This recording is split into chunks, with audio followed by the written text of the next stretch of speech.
Pepsi Watson, who is a good friend of Sean Atwood's, who actually just saw this morning. Sean said hi, by the way, Pepsi. Oh, great stuff, yeah. Yeah, and Pepsi Watson is a podcaster, YouTuber, and he has an undergrad in criminology and psychology. I'm finishing it. Finishing it up? Yeah, I'm Okay. in the final stages of it now, yeah. Okay. And then you're also the author of IPP, the trilogy. That's correct, yeah. Awesome. So Pepsi has a very interesting life story. As I understand it, you were in something like 20 different homes or institutions over the course of 15 years. And you started out in that kind of environment relatively young. How do you remember the first place you went to? It was called Shepherd's Park, or Wow, you have done your research, yeah. Shepherd's Bush was Shepherd's Bush. Shepherd's Bush, yeah. Shepherd's Bush was a secure unit. So in England, you have to be 15 years old to go to prison. If you're under 15 and you commit a crime that results in custody, you will go to what is called a secure unit. So the age of criminal responsibility in England is 10, which is actually the lowest on the continent, bar one other country. I think it's Switzerland or Sweden. And as a country here in England, we lock up more children than anywhere in Western Europe per 100,000 people. So that was the first secure facility that I went into when I was 14 years old, but it wasn't the first institution I was in. I'd been in 4 or 5 children's homes before that in the East Anglia region of England, yeah. And what were your charges for over the course of the years? It was, my charges at that time when I went into the first secure facility were house burglaries or home invasions, yeah, of properties, yeah. Wow. And I know that you talked about Aylesbury, which is kind of the infamous institution that you were at, and that's not for children though, right? That's for young men, or is it for adults? Aylesbury, it's a notorious young offenders institution in Buckinghamshire in England, and it's for young offenders between the ages of 18 to 21. Sean described it as gladiator school. Yeah, he said there's just like big dudes in there that are all trying to prove something, and a lot of testosterone, a lot of aggression. How did that differ? Was it pretty drastic from Shepherd's Bush? Yeah, Shepherd's Bush, the secure unit facilities, which house children from anywhere from 10 to 14, you can actually stay there after your 15th birthday and not be sent to a young offenders institution like Feltham, which is another gladiator school, if you're really well behaved. But as soon as you step out of line, they'll put you on a bus straight to the young offenders prison. But Shepherd's Bush was Shepherd's Bush. It wasn't necessarily violent. There was fights and stuff between the children, but it was more kind of a place where you had like very damaged children facing very serious charges, like murder, rape, things like that. And it was very damaged children who were very emotional. They used to get very upset, and the staff there would be restraining them a lot of the time because they're very angry and kind of losing their temper and not able to control their emotions. Aylesbury was completely different. Aylesbury was, Aylesbury is the end of the road in the young offenders institution prison estate in England. It's the worst and most notorious young offenders institution with young men between 18 and 21 who've either committed the worst crimes in society or who are either the most disruptive young prisoners in the young offenders prison estate, and they've been sent there because they've become a control problem. Having said that, at Aylesbury, it's the prison officers who run the regime, and they run the regime through brutality and fear. So when you come out of your cell for lunch or dinner, they stand there in a pack, like 6 of them, 7 of them, 8 of them, and they stand there with earpieces and chewing gum, and they just bark at you. They don't engage you in kind of any decent civilized conversation. They just bark orders at you. Keep on moving, away from other cell doors, tuck your shirt in, don't look at me, 2 bits of bread per man. And if you've got anything to say to them, or if you look at them the wrong way, they wait for you to get your dinner and go back into your cell. They lock everyone up, and then they'll all come to your cell, all of them, yeah? And they'll open your door, and they just take their radio off, and the one that you upset or looked at the wrong way, he'll just walk in your cell and he'll say, "What's your problem, son?" And they're all on the landing, like 10 of them, 8 of them, and that's how they operate. And if you got nothing to say, or you start trapping off to them, they just fold you up. Wow. They just fold you up, and that's how they were running the regime there when I was there. And it was not prisoners fighting other prisoners all the time. It was prison officers just going in on young lads. And I would go as far as to say that those prison officers were sadistic men who got their kicks from coming into that establishment and knocking 10 bells out of teenagers. And for the non-English folk, fold you up, that means like use physical force on the prisoners, correct? Yeah, so what that means is being bent up or folded up. The correct terminology is what the prison officers call control and restraint, or CNR. So CNR, or control and restraint, is something that the prison officers learn in training, but that should only be used if a prisoner is being violent or being threatening to an officer. So what control and restraint basically means, in a nutshell, is that they put you onto the floor, they put your arms behind your back, they put your side of your face on the floor, and they bring up your legs, and they just put you in that kind of stress position. Here's the thing: if it's done correctly, it doesn't hurt. But they make you feel like they're going to break your wrists, and sometimes they do, and they have broke their wrists. They stick their thumbs in your throat or in your eyes. That's very uncomfortable. They strip you naked, and sometimes they can be laughing as well and mocking you, which heightens the experience, because it makes you feel helpless, vulnerable, humiliated, degraded. And when the main thing about it, Addy, is that when the people responsible for your well-being are attacking you in this manner, it's very impacting, that realization that the people who are supposed to help me here are actually harming me. I'm sure it does a number on the prisoners, like psychologically. How were there any guards that you had respect for throughout your time, specifically at Aylesbury, but any institutions that you were at? You're like, you saw a guard and you're like, it's a respectable man right there. Was any of those types of guards, or not really? Not in Aylesbury. Aylesbury was a horrendous experience, which harmed me greatly, and as a result, I'd even go as far as to say is the extent to which the prison officers harmed me in Aylesbury became the extent to which I became a perpetrator of harm to others when I left the establishment as a young man.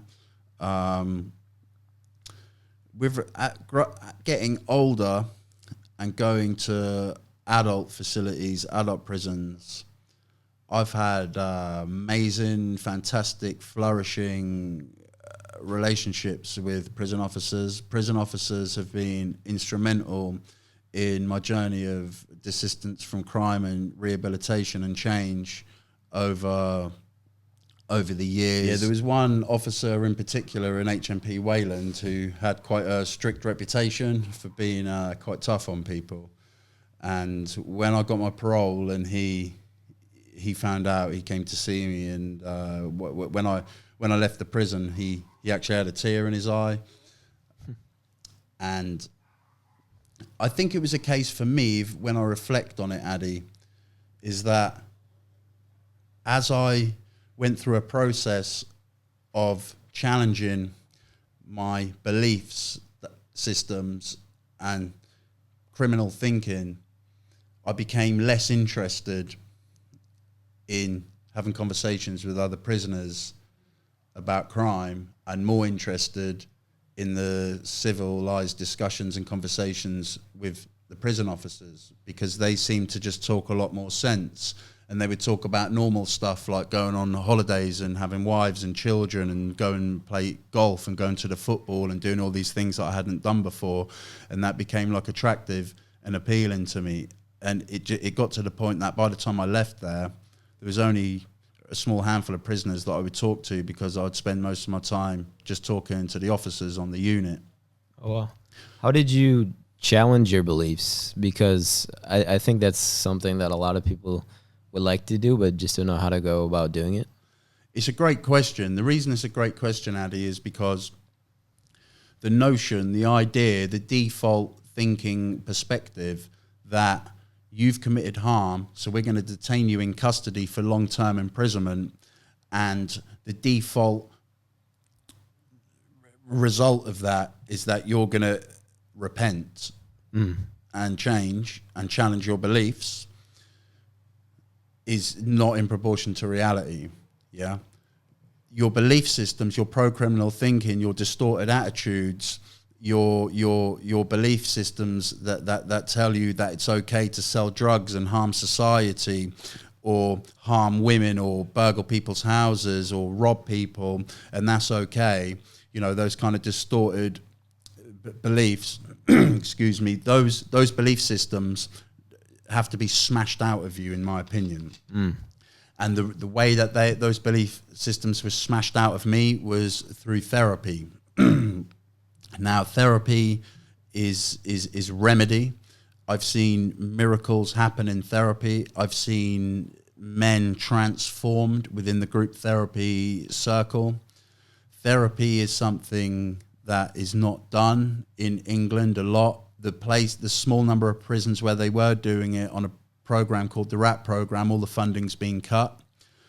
There is one particular prison in England called Grendon, which is like the Ministry of Justice, British government flagship prison, where therapy is the core of the treatment there. And men convicted of serious crimes like murder will go to Grendon, and they will spend 4 or 5 years there in therapy. And when you look at the recidivism statistics for men who've left Grendon, they're very, very low. Most men who do therapy there go on to lowest secure prisons and are the quietest, most civilized people in the prisons. And then when they're released, probably only as few as 2%, between 2 and 5% reoffend. It's highly effective, but it's highly costly. Is that why the funding's being cut? Is because of the costs, or why is that? Your answer to that question is twofold, in a sense that, yes, the funding's been cut, so therapy is not offered in the prison estate in modern England. But the answer is also due to a lack of motivation from modern legislators to consider this therapeutic approach for prisoners, due to the fact that embedded and entrenched into the very culture of these secure units, young offenders institutions, and adult prison facilities in modern England is a culture of the infliction of child abuse against children and the disease of institutional racism, and above all, to answer your question, a culture of as soon as you as a man, as a person, as a child enters this establishment, enters this institution, you are seen as subhuman and not worthy of human rights, not worthy of spending money on therapy. So that's why one of my missions as a criminal justice reformer and as an activist, not just here in England but globally, one of my missions is to educate society, Addy, that when we harm children and men and women in adult facilities, when the state harms them, then we in fact harm society. And not only do we harm society, we create a continuing conveyor belt of victims of crime, and we do not offer the structures that offer proportionate justice for victims that victims of crime deserve. If I harm you, Addy, and I know and understand and accept wholeheartedly that justice means different things to different people, but if I harm you, is proportionate justice to you me being locked up in a cell for 2 years for 23 and a half hours a day, developing personality disorders, self-harming, enduring catastrophic mental health breakdown, and then leaving with a drug habit? I would say no. Now, Norway at this present moment in 2019 is leading the globe on low recidivism. Their recidivism is between 16 and 20%. And what is their blueprint master plan for this amazing success with the lowest recidivism of anywhere in the world? They treat prisoners with dignity and respect, and they accept that going to prison, you've lost your liberty, and that is the punishment. And you go to prison as punishment and not for punishment. So modern Britain and modern America, I mean, they are light years away from this kind of modern thinking approach at the moment. Light years away from it, Addy. That's a great way to put it. You go to prison as punishment, not for punishment. Not for punishment. Going to prison is the punishment. You've lost your liberty. You've lost your freedom to go anywhere you want, whenever you want, with whoever you want, at any time you want. That's the punishment, and you stay locked up until you come out. But unfortunately, like I said, in modern America and modern Britain, you go to punishment not as punishment. You go to prison for punishment, and then when you're in the prison, you're harmed further, traumatized, harmed, abused, attacked. Some people get killed in prison by correctional officers, by prison officers, and many get killed in the American penitentiaries who've got severe learning difficulties and stuff like that. And then when you come out, the process continues. You're demonized. If you've got criminal convictions, and not only are you demonized, I'd go as far as to say that the whole structural way that the post-imprisonment plans are designed, they are designed in a way in modern Britain and modern America to make you fail. They're designed in a way to keep you in that revolving door of the penal system, because all over America, you've got communities and towns with the prisons, and everybody who lives in that small community or town relies on their job in the prison.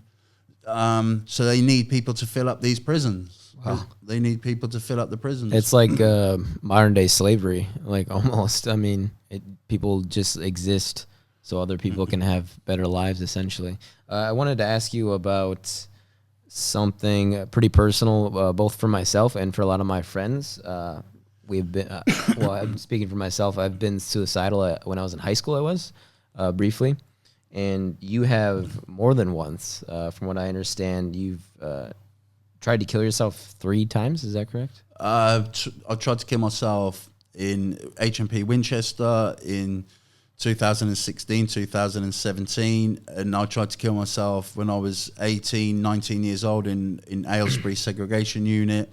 And then I've self-harmed over the years, and I self-harmed when I was 13, 14. So two suicide attempts. And I've had other times when I've been very suicidal and thought about, seriously considered doing it. How did you get through those periods? It's a tough question. I mean, in Aylesbury, I think what got me through it was, the only way I could answer that is, it just wasn't my time to leave planet Earth.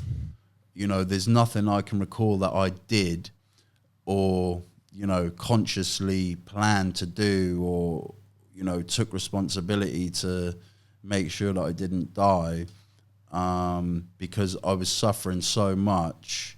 I was very skinny, very weak. The officers ripped all my hair out. They'd broken bones in my body. I had no water. I was extremely paranoid. They told me that they were going to make sure I ended up hanging from the bars. There was one officer in particular who was targeting me, and he'd come to the door and shake his keys at me. He'd come in the daytime, in the nighttime, he'd shake his keys. So when I tried to kill myself there on the taps with the noose, I survived, and I just got through it. I got, I got released from the prison.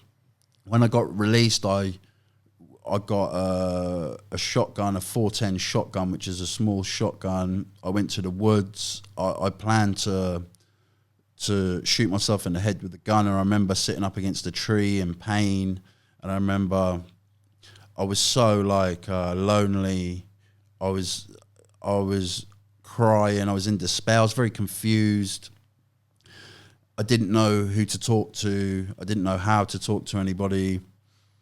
And I ended up medicating with crack cocaine, heroin, alcohol, weed, prescription drugs, going back to prison. Cycle just continued in and out of prison. But yeah, it was very different. I was actually talking about this yesterday on a video about HMP Winchester.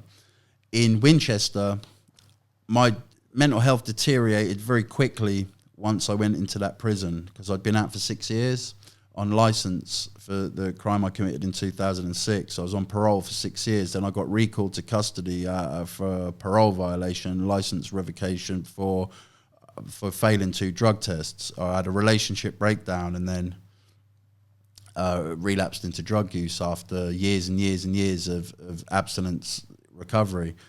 And my mental health deteriorated very quickly. It was traumatic and very disorientated going back into a prison estate after 6 years. The 6 years I was out, for most of that I was working in the restaurant industry. I trained in counselling. I did management and leadership programs. I was an established professional. I worked for one of the world's most famous chefs, Rick Stein. Didn't have a day off sick for years. And then going from that into prison was very traumatic, number one. And number two, what I observed going into a modern British prison in 2016, 2017 was something that I've never experienced before. It was mass warehousing of the mentally ill. Everybody was skinny, grey, gaunt. Everyone, most people were suffering mental health breakdowns. People were killing themselves, slashing up their bodies with razor blades. Trojan teams were coming in, riot squads at midnight to feed people. They used to put the bag of food on your door and then just open your door and kick it in, feed you actually, they feed you worse than a dog, because I never used to feed my Staffordshire Bull Terrier like that. I'd at least give him a pat on the head, and so they feed you worse than an animal. They lost control of the prison, and people would just be crying into the night. I went into a cell on the One's Landing, and I went into a really dark, awful place where I tried to hang myself. I was cutting up my hands and my arms with razor blades, and I just remember feeling this overwhelming pain and despair and intense hopelessness. And what I didn't eat for 8 days, and I had an emergency cell bell, and I was ringing it, and they were leaving it for hours, and I knew I was going to die in this cell. I just knew. I knew if I couldn't get myself out of this dark hole, I knew I was going to die. 3 things happened. The first thing that happened, a guy in the servery who gives the food out, he made the prison officers open my door and give me food. Like, he made them. He said, this man, like, he's going to die if you don't eat. And he gave me a cigarette, excuse me, a cigarette, and they banned smoking. So having this cigarette and some mashed potato, it just gave me a little boost, Addy, and kept me, like, going for a few more hours. The second thing that happened, there was a custody manager, 30-year prison officer veteran called Officer Yandel, who just used to come in my cell and sit in the dark with me, and he never used to tell me what to do, but he used to just show me some humanity and some care and some love. And it's hard to accept at the time, because when your mental health is so poor and you're in that dark place and you don't like yourself and you don't love yourself, when someone shows you an act of love, you can become tearful, because you do not feel, in my opinion and experience, you do not feel like that you deserve that love. So I remember getting tearful when he used to come in to help me, and he would give me clean clothes, he would give me clean sheets, and he would just check in on me. Before he left for work, he'd come and check on me. And I'd go as far as to say that he saved my life. Like, I owe my life to him. I could have very, very likely died if he hadn't have given me that bit of care. And then a guy moved next door to me. This is the third thing that happened. Big, huge guy called Daniel Padden from the South Coast. Really friendly, really civilized, but he used to have, if he didn't get his Valium and his medication, he could kick off, and he smashed up the office and got 2 prison officers in a headlock and dragged them into the showers. And he used to make the officers open my door, and he would take me to the gym, and I used to train with him, and he was really kind. Like, he'd come in, he'd make the officers open my cell, and he'd sit in my cell, and he would hug me, and he'd say, don't be sad, mate, don't be sad, mate. And he would give me, he'd make coffee. He'd go and get some tobacco off someone, because there was bits and pieces flying around, even though that it was banned. He would be able to get it, and he'd share a roll up with me. And he would, like, if he had 2 sugar sachets left, he'd give me like 1. And he would come to my door like every day. And all these things, these acts of love, going to the gym, eating a bit better, sharing a cup of tea, and having some companionship. All of these acts of love nursed me back to health over time. I was in that prison for 2 years, and my mental health deteriorated 2 or 3 more times, but not to the extent that it did where I nearly died. So that's how I got through it that time, which was more because of others, the love of others, whereas the 2 times before, or the way I was thinking about it with the gun, and then in Aylesbury, it was just kind of a case of that the only way I could answer is to just say, like, it wasn't my time. It wasn't my time to go. Wow, that's amazing. That's an amazing story, and it's interesting too that the guards seem to be the villains in these situations, in these institutions, but it was a guard who really helped you during that really dark time, along with that other inmate too, which was cool. And you said that you've struggled with addiction, and it says, according to my notes here, I don't know if they're accurate or not, but at 12, you were addicted to weed. At 14, to prescription drugs and amphetamines. At 15, to heroin. 16 was the hallucinogens, and then ecstasy. And then at 17, it was crack cocaine. Do you think that the reason you started progressing down that path of taking drugs is because of the people you were hanging out with, or was it maybe poor mental health that caused that, or why do you think that was? It just the nature of your situation at the time? I think the progression of my drug use there, you got it spot on, Addy. Yeah, well done for that. You got it spot on. I think you're the source for that. So. Yeah. I started taking drugs and continued to take drugs because I was in pain. All addiction starts with pain and ends with pain. That is my life experience.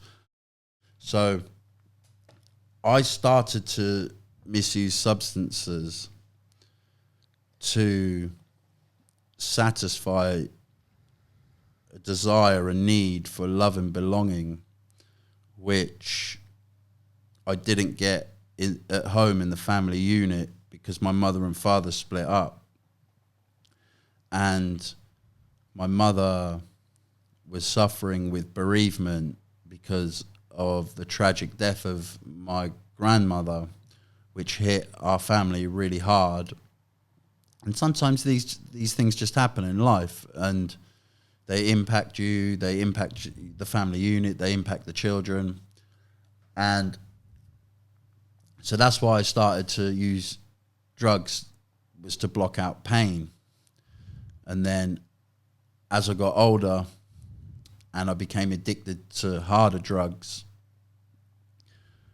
I was using harder drugs to block out more pain that I was experiencing.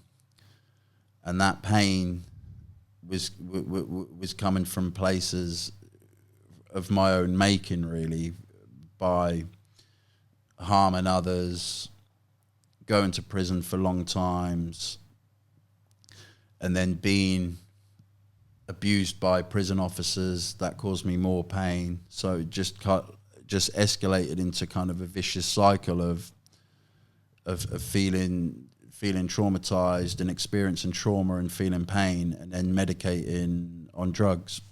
So now it's just tobacco and coffee? Because we should I got to smoke before this. So. Yeah, just tobacco and coffee. I don't consider myself to have a problem with alcohol, but at this moment in time, I'm just choosing not to not to imbibe. Yeah, just not to bother with it. I haven't really got the money to spend on it. Oh yeah, it's very expensive, especially here in London. We're in South London in Pepsi Watsons studio. He graciously invited us here, and going to the bars is very expensive. Yeah, I was with a girl the other week, just in the pub down the road, and it was £13.50. I don't know what that is in dollars at the moment. £13. It's like $15, I think. $15 for a large wine and a Coke. Oof. Yeah, that's rough. Yeah. That's worse than like going to a nice restaurant and or like a mid-sized restaurants. A wine is like $8. So yeah, that's pretty insane. So yeah, probably a good call on that. Yeah. So did you want to talk about, because I actually didn't know this beforehand, really until today, the IPP, the trilogy. Did you want to talk about that? I just don't know. I don't know what's going on there. So IPP, the trilogy, is a polemic.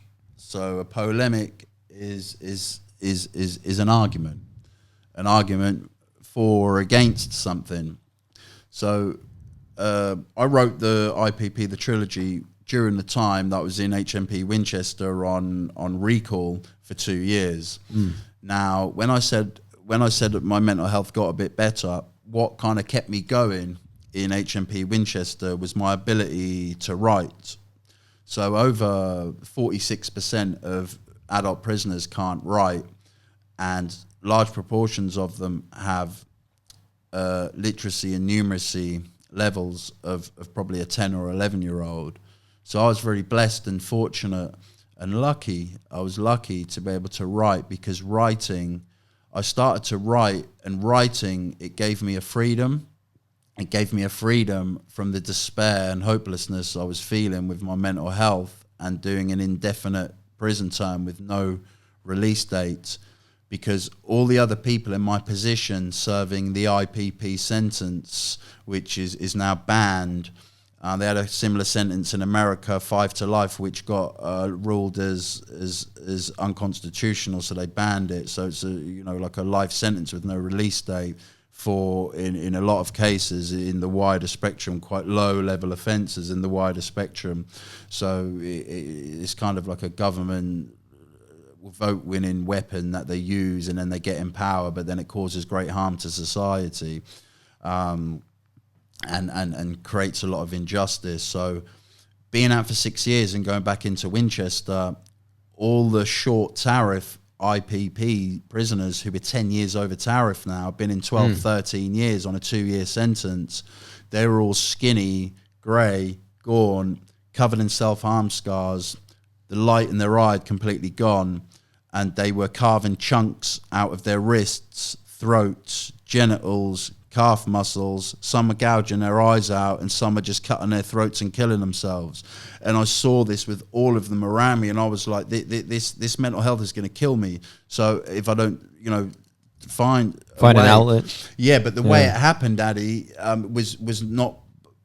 wasn't me. I mean, I was writing and I was sending like 1,000 word articles to competitions, and I finished second on an article I did on sex offenders. I finished third in an article in a prestigious competition on segregation, talking about the Quakers experiment and isolation in prison in America. And it was my friend Phil Armstrong, who's got learning difficulties which have blighted him his whole life and caused him huge difficulties and challenges in life. And he read something I'd written, and he was like, people pay money for this. He was like, and I was laying in the dark, depressed, and he said, you need to use this skill to help others. And that's where IPP, the trilogy, was born, because ever since that day, I just spent my days sitting there writing, and I wrote 40,000 words. But it was such a massive achievement, Addy, because for me to write it, I had to embark on a mammoth mission of investigative journalism from a prison cell with the only resources available to me, paper, pens, rulers and pencils, and that was it. So I had to write. I wrote to over 400 people, organizations. I got every single fact and figure and statistic about the IPP sentence. I researched thoroughly why it was implemented. I went all the way back to the early 90s and the politicization of law and order after 2 high-profile children were killed and murdered. Excuse me. And I researched the entirety of the political background to the IPP sentence, and I basically put all that information into 40,000 words.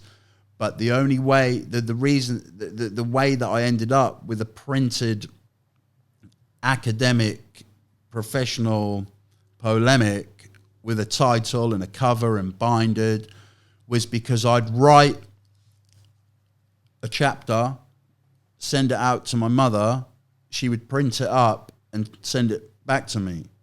Then I would go through it and highlight the errors, send it back to her, and she would sort the errors out and send it back and forward, back and forward, back and forward, back and forward. And it took me about 18 months. Wow.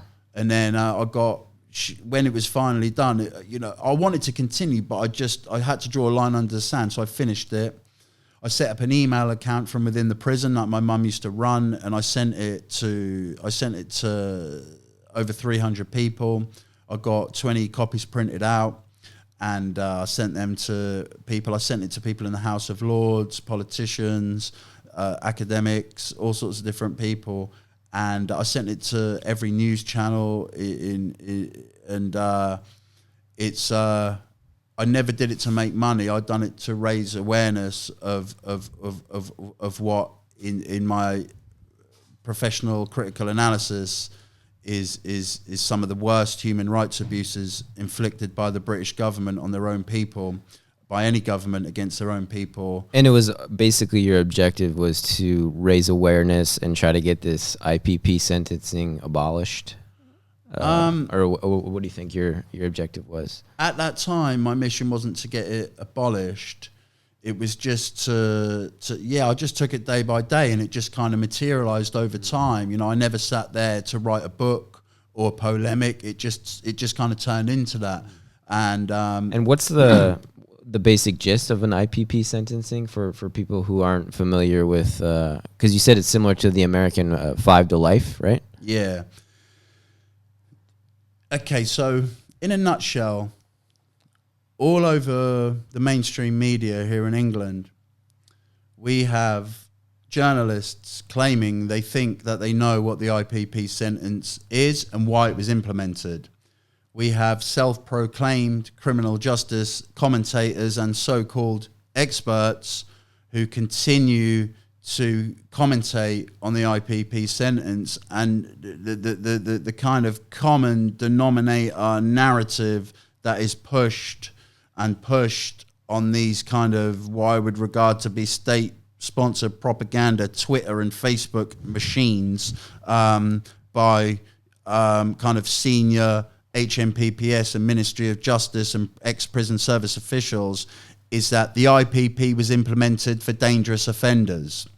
If you were deemed a danger to the public, you'd receive an IPP sentence.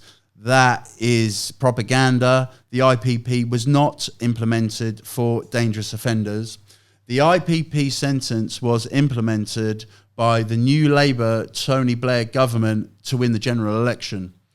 And he succeeded with winning, his political party succeeded in winning the general election, tough on crime, tough on the causes of crime, political rhetoric, and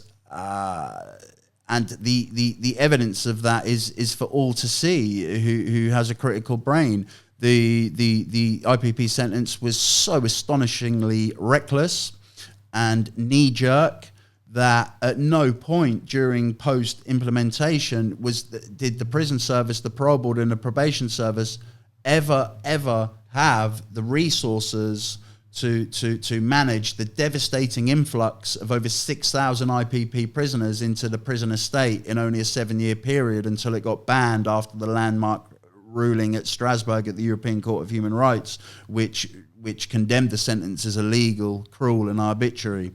And the prison service, the parole board and the National Probation Service still hasn't recovered, Addy. And the only thing that will help them to recover from that devastating influx of life sentence prisoners, most of which shouldn't even be doing a life sentence, is retrospective legislation. But the current Tory British government are adamant that they're not going to pass the necessary retrospective legislation that will stop the bloodshed and the 140 ongoing, current and rising sickening death toll of this modern day barbarous act that is the IPP death machine.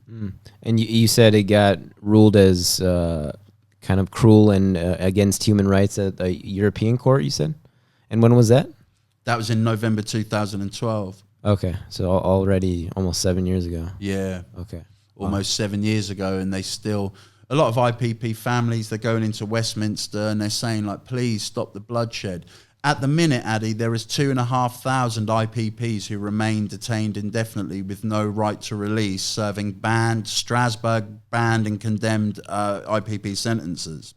Out of that 2,500 who currently reside within the adult prison estate and high secure hospitals in England and Wales at present, over 70% are self-harming, as near 90% of them are over their tariff.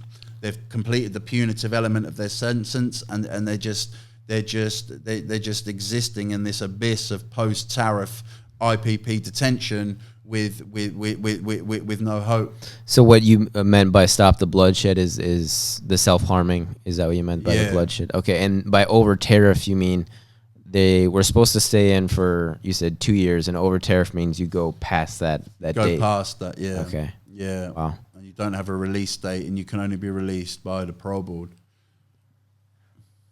Wow. So you said that we talked about how your experience with therapy really helped you. Yeah. And I agree. I think that's a really useful way to come to terms with problems in your life. And you said it was primarily group talk therapy, correct? Yeah. Okay. Yeah.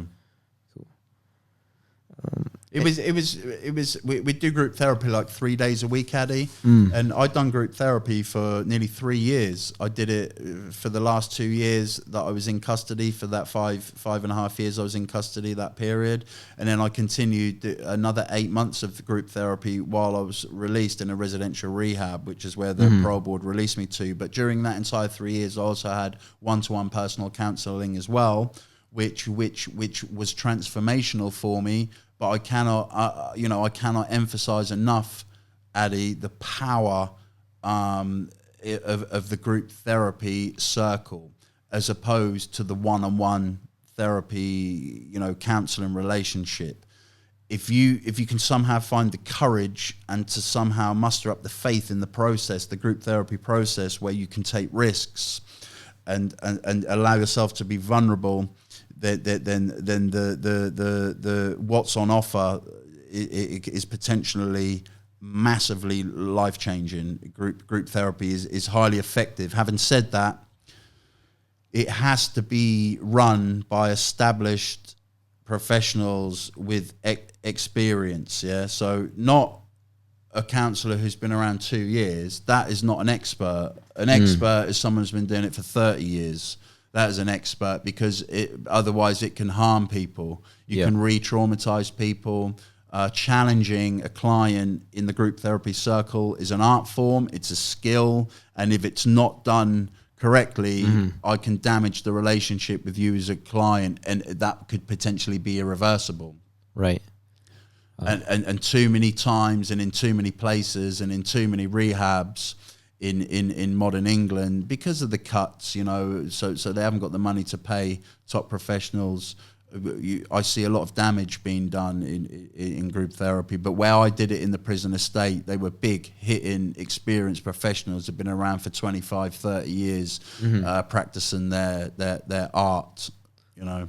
Well, I'm not there yet, but maybe I'll have the courage to do that one day when I'm. I don't know, but I do find that it helps talking to somebody, and I'd hope that you, especially you, sharing that experience with the stuff you've gone through, that it prompts someone who's maybe thinking about it to go ahead and do it. And you said you used writing as an outlet for yourself in prison.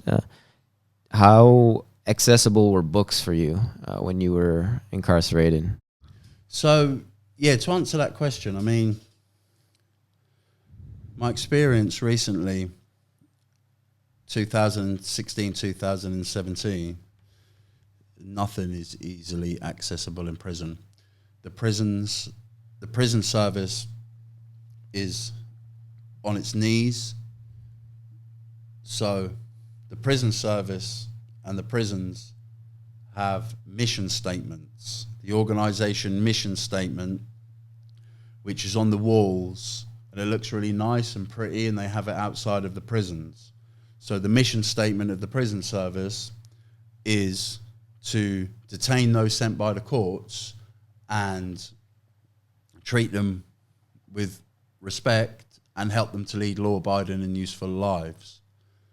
But all over England, at the minute in 2019, every prison governor who runs all 125, 126 prisons in England and Wales at this point in time, when they come into work, their mission and their job and their responsibility is in no way, shape or form, despite the propaganda on Twitter and Facebook and such like, their responsibility and their job is not to uphold that mission statement.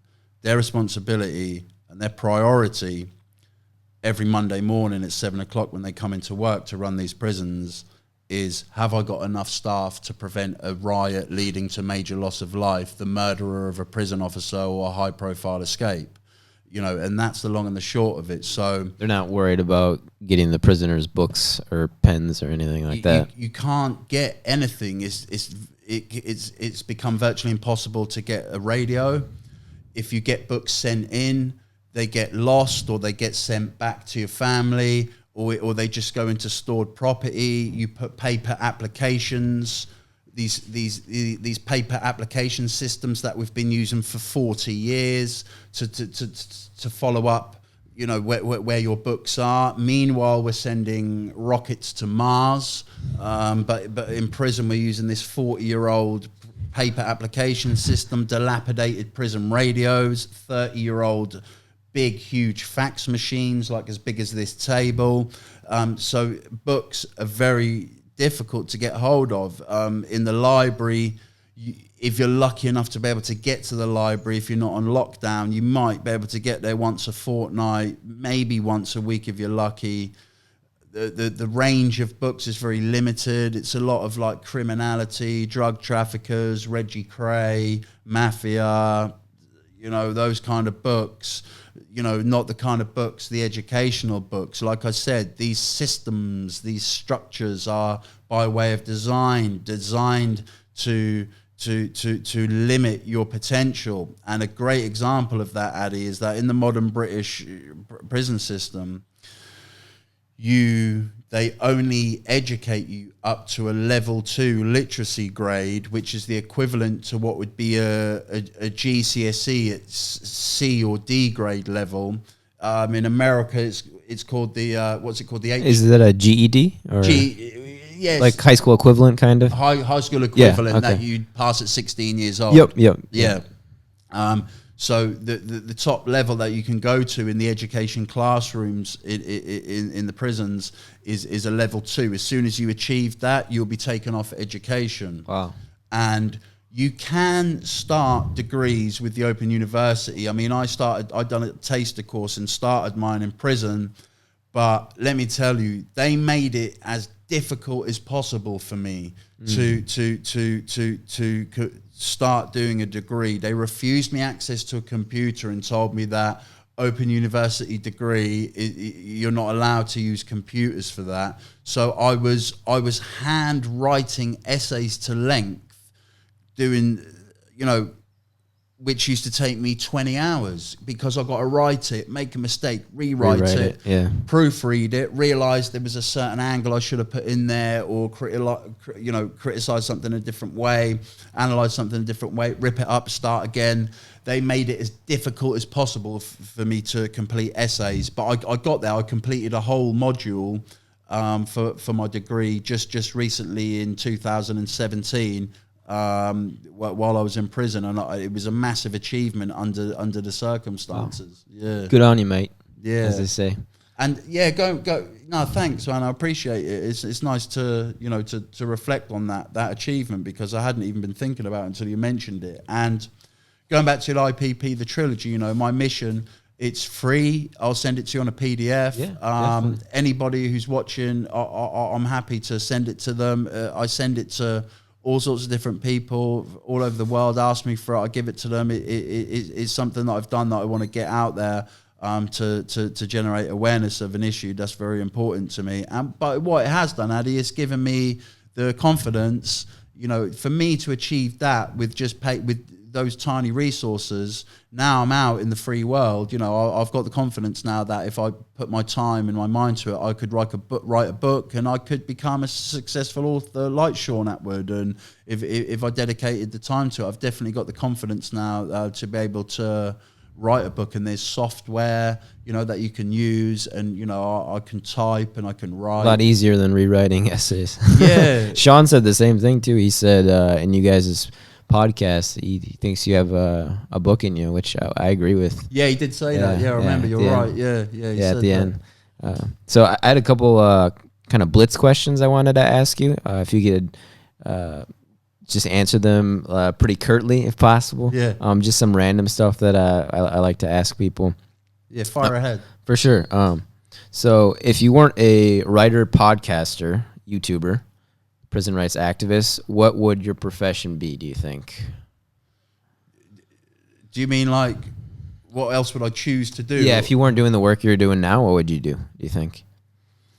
I'd have really have liked to be a doctor, but the way that my life has materialized, obviously that it's not possible. I'd have loved to have studied medicine. If I could go back in my life, I would have liked to have studied physics. I'm really kind of interested in the kind of the just like how things work, kind of. Well, just with all the stuff with Elon Musk, the visionary stuff about colonizing other planets, the fact that Stephen Hawking said that it's critical that we do that. For humanity to survive. So it would have been nice to have the knowledge and the educational background in that field to be a modern thinking in that fast-paced, fast-growing kind of arena. Right. Yeah. I think for me it would have been NBA point guard for sure. NBA. Yeah. I got the right body for it. Yeah. Yeah. So this one might be a little obvious. What profession would you absolutely not want to do? I wouldn't want to be in an office 9 to 5. Oh, really? Okay. Every day, yeah. Oh, wow. I wasn't expecting that. So what is a purchase of $100 or less that you made recently that was a very great investment? I suppose it'd probably be some studio equipment, huh? Yeah, probably the selfie stick that I was talking about earlier. There you go. With the new P20, because I can start doing some vlogging. So I've started to doing some vlogging, like when I'm out on the road, and people have been commenting saying that they're enjoying the vlogging. So Oh, nice. that's something I'm gonna be continuing. And that was something under $100. Yeah. Cool. Who is someone that has had a positive influence on you that you can never meet because they're no longer around? So someone in the past. Dr. Martin Luther King. You'd like to meet him? Yeah, I'd love to meet him, yeah. I try to meditate and tap into his legacy and his memory as much as I can, because that's an issue that's very important to me. And I think at this time, with the Central Park 5 story coming out, the Khalif Browder story at Rikers Island, and in this country, 26 years after the absolutely despicable and disgusting racist murder of Stephen Lawrence, which was a very high-profile racist murder in this country, I think, well, I don't think, I know, because I experienced it in prison, and prison is a microcosm of society. The disease of institutional racism in the modern British and American penal system is very much, in my opinion, active, rife, and thriving. And I think there needs to be a spearheading of a new breed of global 21st century civil rights movement, and that's something that I want to try and have an influence over. And so Dr. Martin Luther King is someone that I would love to meet if I could. Yeah. So same question, but they have to be alive. So someone who has had a positive influence on you that you would like to meet and you still can. Somebody that I would like to meet who's still alive would be Eckhart Tolle. Eckhart Tolle's Power of Now, right? Power of Now, yeah, all that kind of stuff, and New Earth. The just masterful way that he brought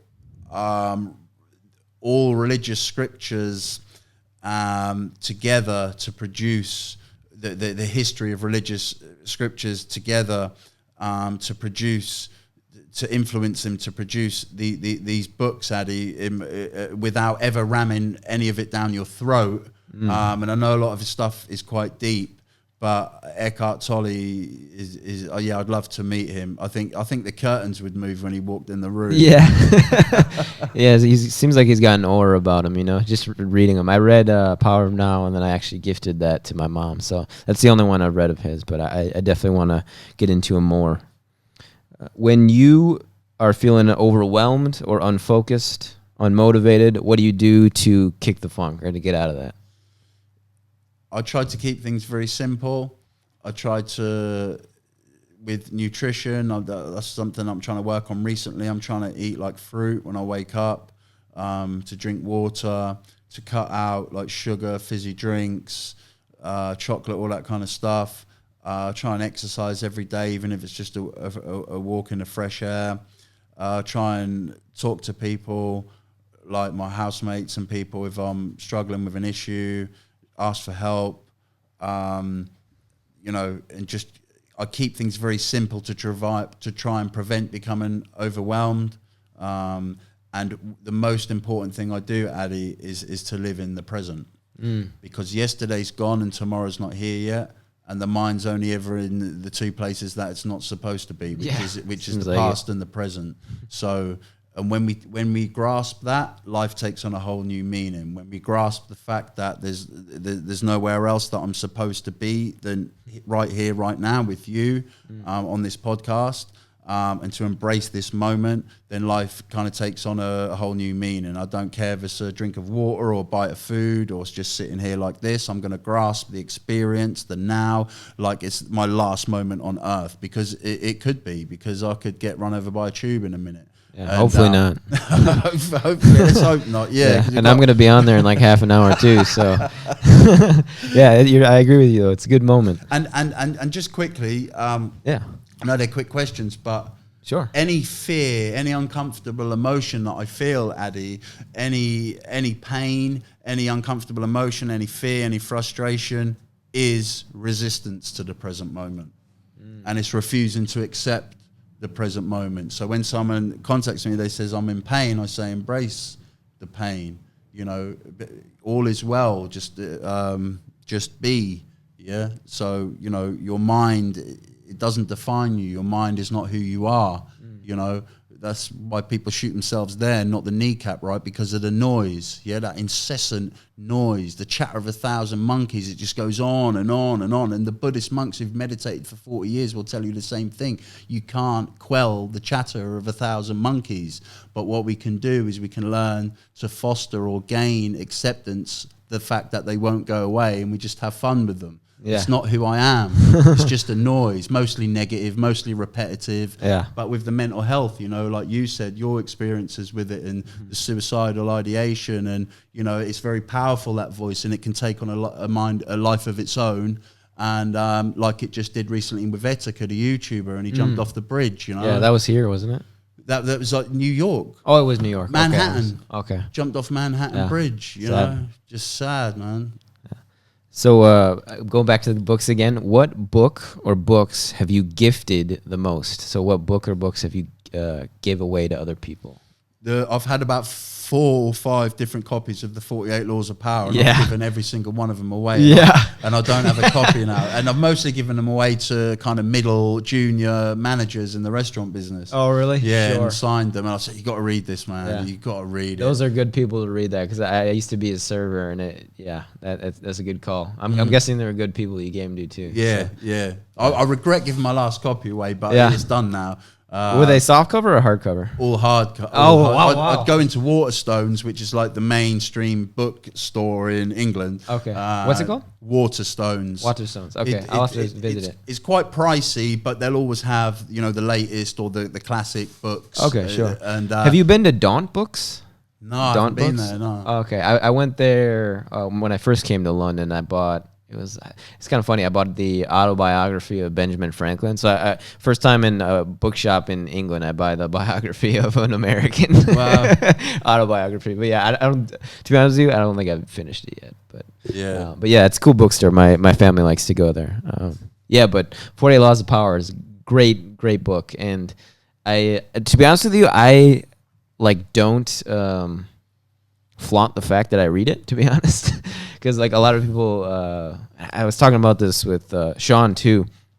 They have kind of like preconceived notions about Robert Greene and his books and what they mean. But I kind of compare it to like a tool, like a knife. You can use a knife to put on butter on a toast, or you can use a knife to murder, or you can use that as a stake for a tent, or it's like it just depends on how you use it. Yeah. That's awesome though. 48 Laws of Power was that book you gifted the most. Yeah, fantastic book. Yeah. And then, so one of my last questions, it might be my last question. You seem like you have had a lot of work to do as far as like learning how to be kind to yourself. And I think you're probably a lot more skilled at that than a lot of people are, just because of all the practice you've had. Right. So how can someone be kinder to themselves?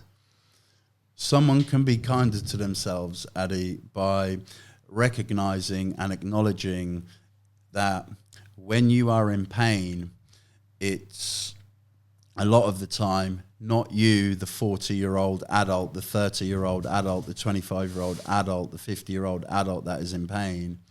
It's the helpless child who's been harmed in the past that is in pain. And that, again, is not who you are. So as an adult, you're not helpless. You are responsible. You can take care of yourself. So when you feel that pain, then you can go back and nurture that child that is in pain. How do I love myself? Well, how do I do that? Well, there's lots of ways that I can do that. But again, it's very simple. I can listen to my favorite music. Yeah.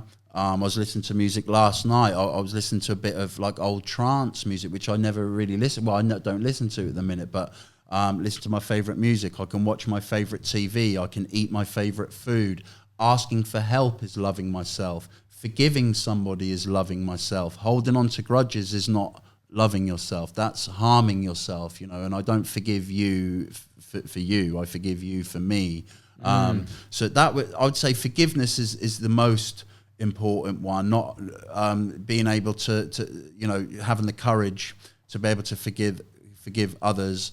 And it's okay. It's easy to love yourself when the sun's shine and there's rainbows in the sky and everything's going well and you've got some money in the bank and, you know, the sun's shining and blah blah blah. But it's when you're in pain that is when you need to love yourself in the simple ways, very simple ways. You know, having a bath, putting some candles on, you know, listening to some music. You know, even just the way that you cook your food. Practice good effort in concentration, you know, you're going to be putting that food into your body, you know, clean bed sheets, very simple things, you know.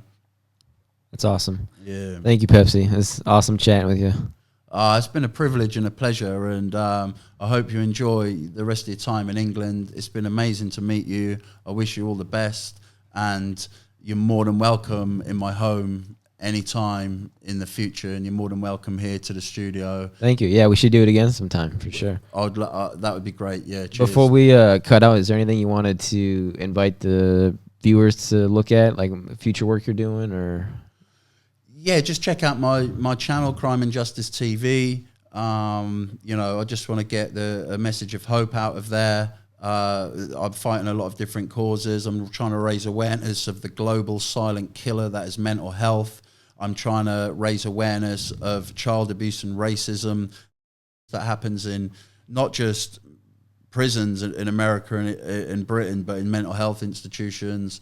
You know, so there's lots of different causes that I'm trying to fight against. So all the content's on my channel. Just subscribe to my channel and share the content and to help me get a message of hope out. To people that suffer. Yeah, so we'll have all of Pepsi's links in the description, all the books we mentioned as well in the description, and if we missed anything else, we'll list it there too. Shout out to Marcus for helping out, Pepsi's right hand man. Yeah, until next time, thanks a lot, Pepsi. Pleasure. Cheers, mate. That's good.